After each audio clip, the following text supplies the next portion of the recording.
Assalamualaikum warahmatullahi wabarakatuh. Alhamdulillah, pada kesempatan kali ini kita akan lanjutkan mata kuliah Psikologi Lintas Budaya dengan tema Metodologi Penelitian Psikologi Lintas Budaya. Adapun topik-topik yang akan kita bahas dalam pertemuan kali ini adalah yang pertama, metode penelitian dalam psikologi lintas budaya, tujuan penelitian, fase-fase penelitian, isu-isu metodologi, bias-bias penelitian, dan etika penelitian. Jadi ini ada 6 topik yang akan coba kita eksplorasi, kita bahas di dalam mata materi kita pada hari ini.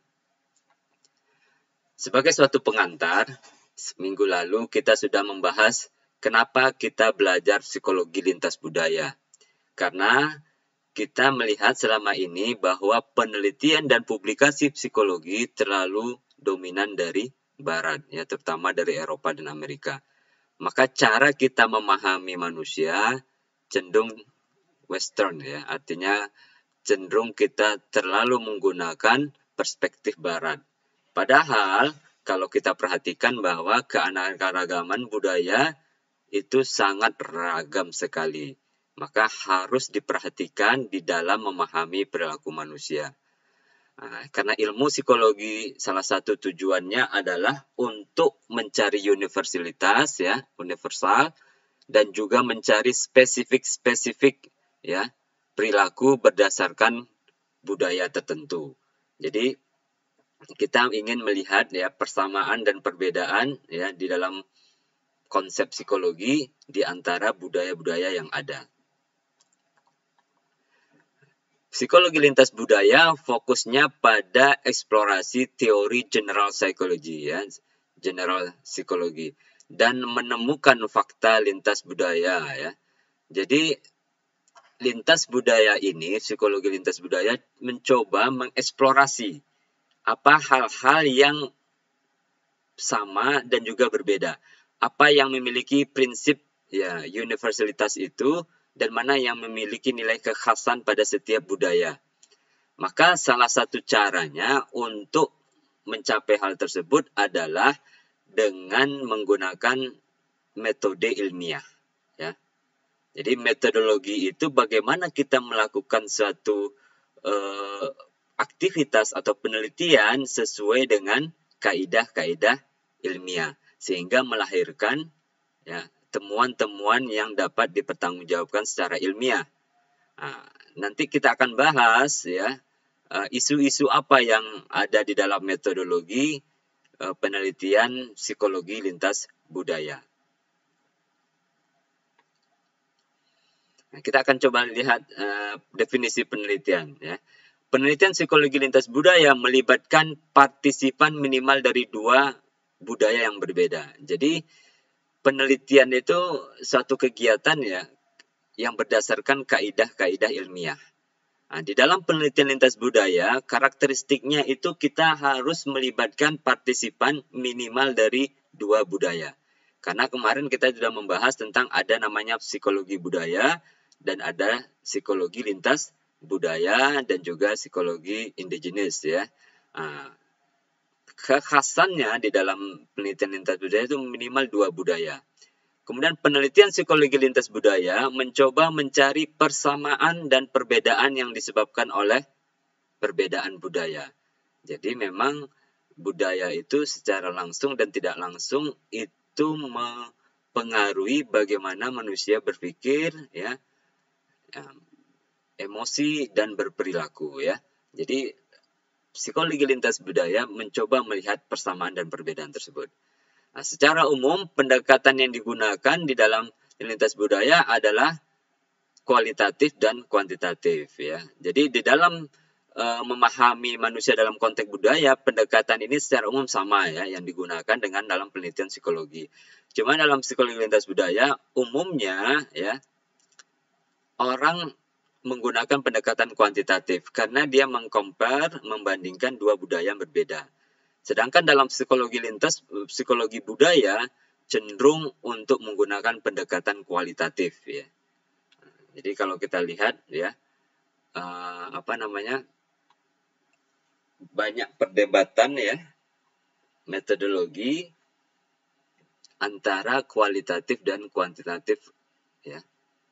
Tetapi kedua-dua ini mempunyai kelebihan dan kelemahan di dalam kita memahami perilaku manusia. Kenapa penelitian dalam psikologi lintas budaya itu cenderung kuantitatif? Karena dia membandingkan ya dua budaya yang berbeda, maka hal yang harus diperhatikan adalah bagaimana memahami dua hal yang berbeda, itu membuat suatu instrumen ya, suatu alat ukur yang sama ya. Nah, sementara kelemahannya dia tidak bisa menggali secara dalam ya apa dinamika psikologisnya. Dia hanya pengujian hipotesis ya. Jadi hanya menguji apa yang kita ajukan. Sementara kalau kualitatif kelebihannya dia bisa menggali eksplorasi ya konsep psikologis secara mendalam. Permasalahannya, kekurangannya dia kurang ya membuat persamaan ya, karena instrumen itu pasti sama tetapi di dalam pelaksanaannya bisa jadi berbeda ya di dalam kita memahami dua budaya yang berbeda. Maka psikologi budaya itu cenderung menggunakan kualitatif karena dia mengeksplorasi fenomena individu di dalam budaya, sementara kuantitatif itu banyak digunakan di dalam psikologi lintas budaya.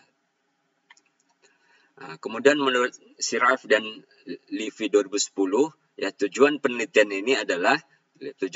lintas budaya menggambarkan variabel yang diteliti ya. Jadi menggambarkan variabel yang diteliti, kemudian menjelaskan variabel tersebut dengan menjelaskan data penelitian yang diperoleh dan mengungkapkan interpretasi data. Jadi setelah menggambarkan dan menjelaskan variabel tersebut ya, kemudian yang terakhir mengungkapkan faktor-faktor yang mempengaruhi perubahan variabel tersebut.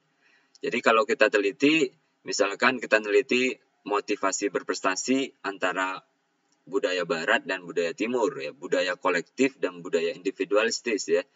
Apa yang mempengaruhi? Kita jelaskan dulu variabelnya apa, kemudian nanti baru kita jelaskan faktor-faktornya apa.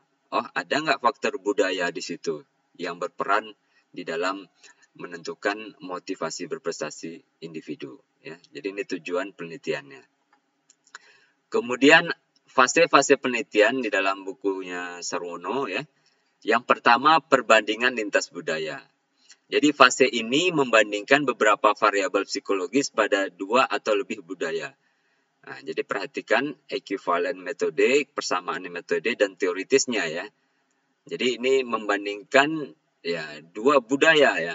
Ya misalkan kalau di dalam negeri misalkan ada budaya Minang, budaya Jawa, budaya Batak ya, minimal dua budaya ya. Kemudian fase kedua yang studi tingkat ekologik yang lebih luas lagi menggunakan budaya sebagai unit analisis, bukan individu. Jadi misalnya kita akan membandingkan budaya barat dan budaya timur. Ini kan lebih luas lagi ya dibandingkan yang tadi ya, perbandingan lintas budaya. Jadi ini lebih luas lagi. Kemudian yang ketiga ya, studi budaya. Nah, ini lebih kepada ya penelitian yang menggunakan deskripsi dan perbedaan budaya ya, yang kompleks dan mendalam untuk menguji atau memprediksi variabel psikologis. Jadi ini fokus kepada satu budaya ya. Tujuannya untuk mengeksplorasi, menggambarkan suatu fenomena yang ada di budaya. Dan yang terakhir adalah studi hubungan, upaya untuk menghubungkan hasil studi dengan studi lain dalam rangka untuk pengujian hipotesis ya di dalam kita memahami fenomena di dalam budaya ya. Jadi memang ini 4 fase ya di dalam penelitian psikologi lintas budaya. Kemudian ada 3 dimensi pertanyaan penelitian ya yang harus kita pahami di dalam penelitian psikologi lintas budaya. Yang pertama adalah faktor konteks ya. Faktor konteks ini adalah ya ada atau absennya faktor konteks dalam penelitian yang meliputi karakteristik partisipan, ya, umur, pendidikan, atau karakteristik budaya, agama, perkembangan, ekonomi. Ya. Jadi faktor konteks ini dapat menjelaskan antar budaya. dapat meningkatkan validity dan menolong menjelaskan bias yang terjadi. Jadi dalam penelitian kita juga harus memperhatikan faktor konteks ya yang melekat pada partisipan kita. Bisa saja faktor konteks inilah membedakan ya antara budaya satu dengan budaya lain. Kemudian yang kedua, exploratory dan hypothesis testing studies ya.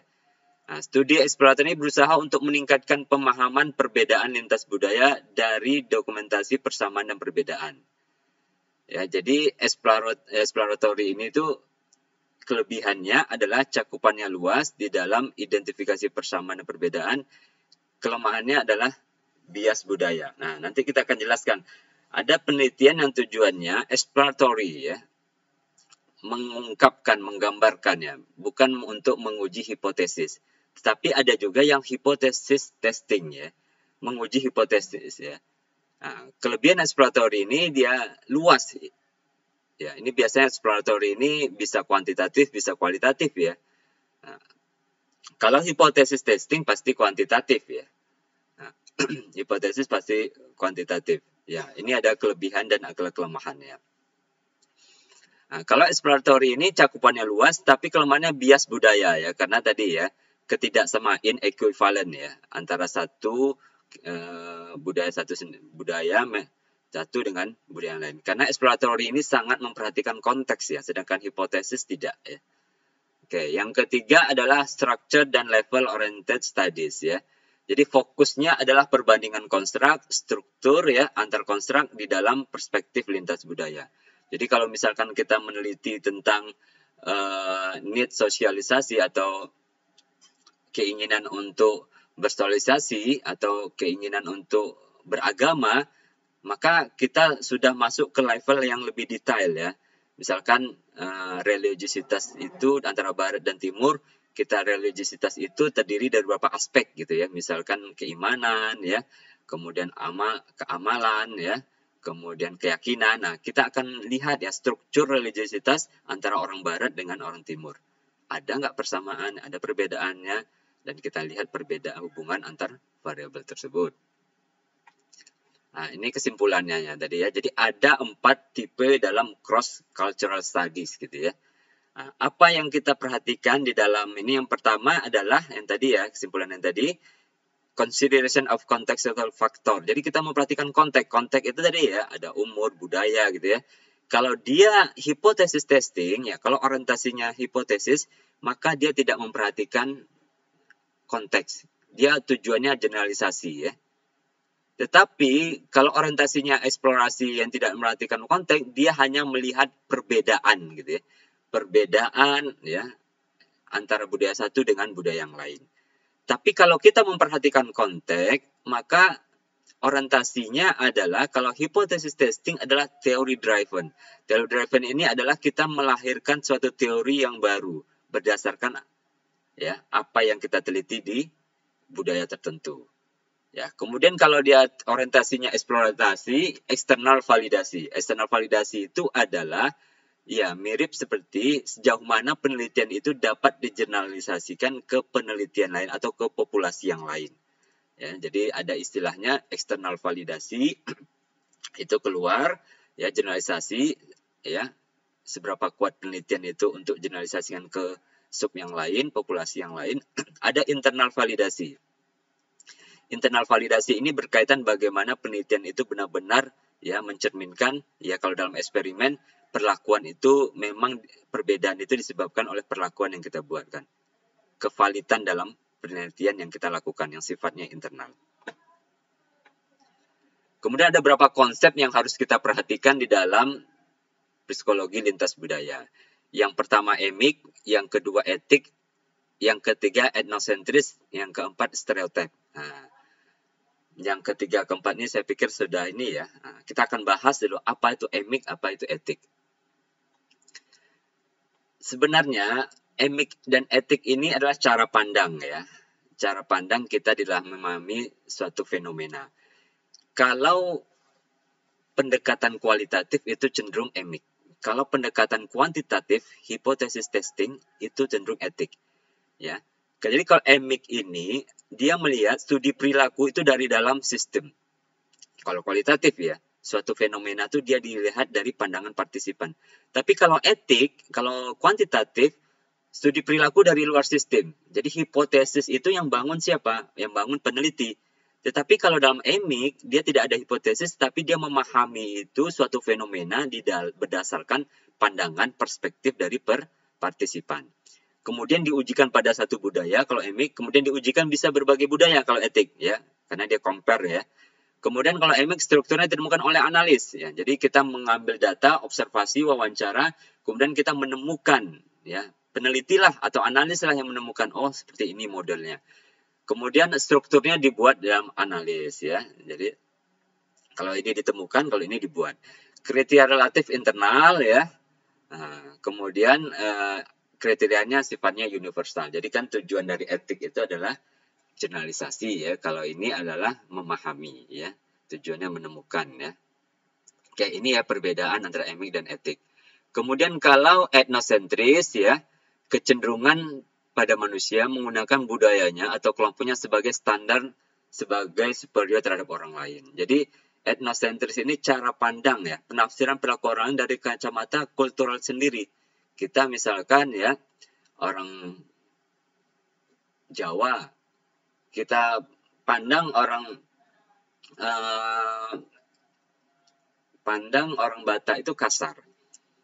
Loh, kasar itu cenderung kita menggunakan standar apa? Standar Jawa, ya standar budaya kita sendiri. Nah, itu istilahnya etnosentris. Ya mungkin pasti ada, cuma jangan berlebihan ya. Sehingga kita cenderung menggunakan standar kita di dalam memahami budaya orang lain.